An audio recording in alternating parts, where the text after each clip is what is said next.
형이상학. 형이상학은 우리가 메타피직스라고 하죠.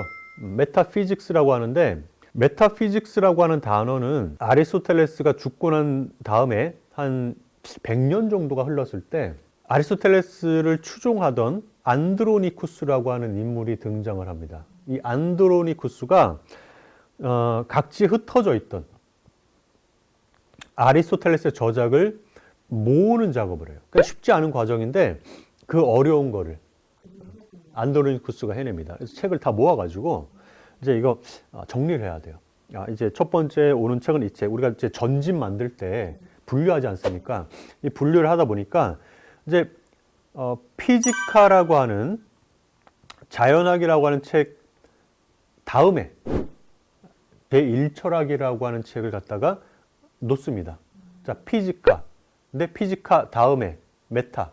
뭐뭐 다음에 메타 피지카. 메타 피직스. 형이상학이 이렇게 등장합니다.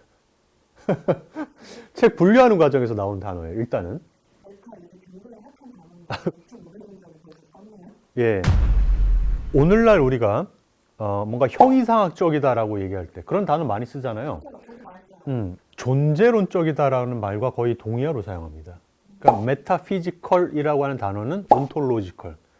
자, 그래서 형이상학이라고 하는 철학의 분과는 오늘날 식으로 제가 얘기를 해드리면은 무언가가 없지 않고 있다라고 했을 때 그것의 가장 일반적인 존재론적인 본성, 특성을 다루는 분과가 형이상학이에요.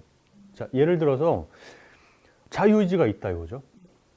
자유의지가 만약에 없지 않고 있다고 한다면 자유의지의 가장 존재론적으로 일반적인 본성이 뭘까? 라고 물으면 형이상학의 영역으로 들어가는 거예요. 이게 물론 이제 그거 과학이 탐구하는 거 아니에요? 맞아요. 자, 무슨 말이냐? 우리 인간이 과연 자유로운 존재인가 아닌가라고 묻기 위해서는 항상 그 당대의 과학적 지식을 필요로 합니다. 근데 과학적 지식에 대한 나열만으로는 인간이 자유로운가 자유롭지 않은가에 대한 답이 나오지 않아요.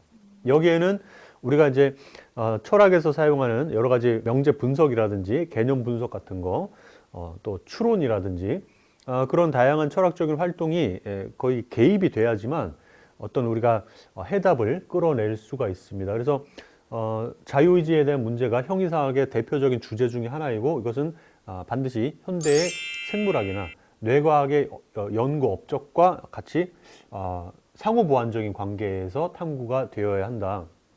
또 다른 주제가 자유의지 문제, 그 다음에 마음. 인간의 마음이 과연 존재하느냐. 마음이 있다고 믿으시죠? 그죠? 있다. 자, 보세요. 있다고 그랬지 않습니까? 마음이 있는데, 우리 모두에게 마음이 있는데, 마음의 가장 일반적인 본성이 뭐냐? 그러니까 마음이 있다고 한다면, 책상한테는 마음이 왜 우리가 없다고 하느냐? 도대체 마음의 본성이 뭐길래? 네. 그 다음에, 자연 상태에서 마음이라고 하는 게 어떻게 생겨났을까? 그 다음에, 우리의 두뇌 활동하고, 나의 마음하고는 어떤 관계에 있을까? 일반적인 어떤 그런 관계의 일반적인 특성이 뭘까? 그런 것들을 다루는 것이 바로 형이상학이라고 하는 분과입니다. 지금도 계속해서 발전하고 있어요.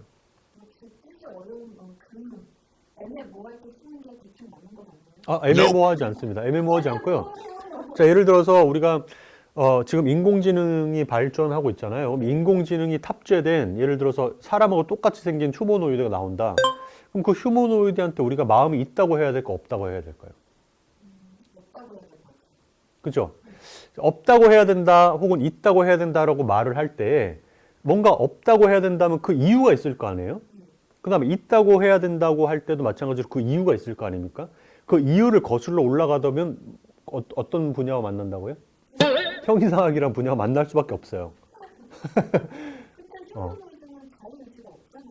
그러니까 이게 이제 중요한 문제고 또 제 전문 분야이기도 하고요. 그래서 휴머노이드가 과연 자신의 자기 행동에 책임을 질 수 있는 자유로운 존재인가 아닌가라고 우리가 이게 사실 뜬구름 잡는 질문이 아니지 않습니까? 이 책임의 문제가 연관되기 때문에 뜬구름 잡는 문제가 전혀 아니고 실제로 한 10여 년 전부터 전 세계 많은 학자들 또 한국의 많은 철학자들이 이 물음을 묻고 있단 말이에요. 왜냐하면 이걸 물어야만 우리가 법을 바꿀 수 있고 인공지능과 우리가 함께 살아야 되는데 절대로 뜬구름 잡는 얘기가 아닙니다. 우리가 몰라서 그런 거예요.